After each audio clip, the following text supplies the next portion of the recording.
Miguel, how you doing, my man? Fantastic. Thank you very much. Skywalking, you know? Hey, what do you have planned for the Salt Lake City people here, man? You know, it's always a wild show. If anyone who came to my last tour out here, we played the Depot, actually, it was a couple years ago. They'll be able to tell you that we put on a crazy show, but we stepped it up even more, you know, and it's always about the energy. I'm always wanting to include the fans and make sure that they leave with an experience, man. So tonight's show is really about us. It's about our moment, us skywalking, you know, and us being on the same frequency. So I'm excited to have a good time with everybody from here. You a big fan of Star Wars, man, itself? How did that whole thing come apart, man? I definitely love Skywalker. And the entire, you know, Star Wars series has been like a big inspiration, especially 4, 5, and 6 growing up. It's a huge thing, you know.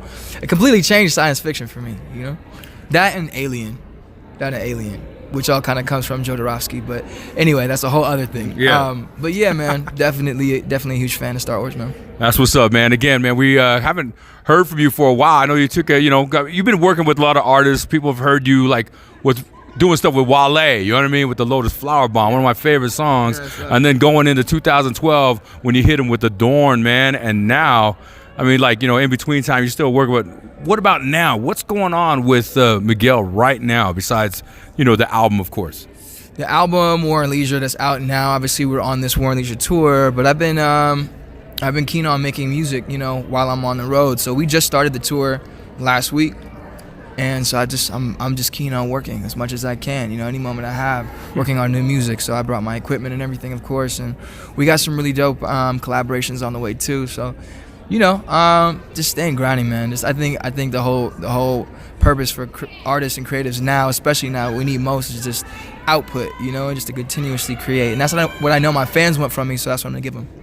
When they see you and doing everything that you're going on right now, who are your inspirations? I would say, you know, getting into music, because you've been into music since you were a youngster. Yeah. Who are your biggest inspirations and also best producers? Maybe if there was a producer you'd want to work with that you haven't yet, who would that be? I want to know. Call them out. Inspirations. Bruce Lee. You know, Richard Pryor. Etta James. We can go down to obvious ones like David Bowie and Prince and Michael Jackson and Stevie Wonder and Marvin Gaye. But I mean, it kind of spans a large range, not only musicians, but also just creatives in general, people who really affected their time and changed, you know, how we looked at the world and still affect how we look at the world now, you know. I think they all examples like that, and there's so many more, they put themselves into their music, you know, and I think that's what makes it timeless, because it's real emotion. And I try and do that to the best of my ability. And that's why I have the greatest fans, because even when I don't have a hit single, they know the music. And you're going to hear it tonight, you know? They're the ones that understand that it's about the music and the emotion. And that's why I just love my fans, man. That's what they really care about. It's not about the numbers. Even though I love, you know, you guys playing my music. Oh, yeah. Okay, well, there you go. Of course, we're going to. Thank you. I need that. And you know, Come Through and Chill is about to pull up on y'all. So big shout out to J. Cole and you guys for supporting the record, Skywalker, and all the ones we have coming up next. But yeah, man, it's just about timeless, man. And I think emotion and music is what makes it timeless, and that's what I'm about. And I was talking about you're a great musician, but who would be a producer that you would love to maybe do half of your album with that you probably have not right now? Dr. Dre. Dr. Dre, why is that, man?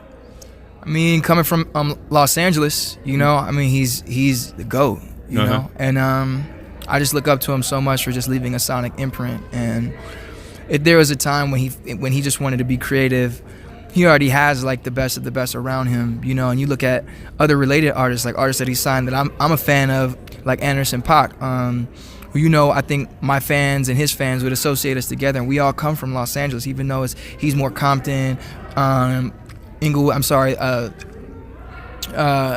Beach area. I just feel like there's just so much of the same DNA, and I just look up to Dre so much, man. I love to work with him. Yeah. That's what's up, man. Now let's go back to the album again. War and Leisure. Yeah. Who else you got on here, man, that's you know, supporting this album with you, and also producers that are on this album? On the album, I have some of my kind of like normal collaborators, like my my closest friends. You have Happy Perez, who, has been holding Houston down for the longest time. Word. But he's done, Sure Thing. He did Waves with me. We've done so much music together and have been winning together, and that's my brother in music. Salam Remy, J. Cole, obviously Travis Scott. Nice. Who else? Dave Siddick, who is a good friend of mine. My man Steve Mostyn, who I collaborated a lot with on this album. He's an amazing musician who I met through Alicia Keys, actually, through working with Alicia Keys. So it's really a close-knit group of friends, people I've been able to kind of build with over time, and I think that's why the album feels so good. That's what it's about. I wanted to work with people that kind of pulled that out of me, and that's what happened. All right, man. Well, he's about ready to hit the stage. I want to go ahead and take up any more of his time. But, hey, man, we're blowing up his record. Go ahead and keep calling in 844-420-9250 if you want him to keep skywalking on that ass. That's what we're talking about right here. Miguel, thanks a lot, my man. It's a pleasure. No doubt. Yeah. Peace out.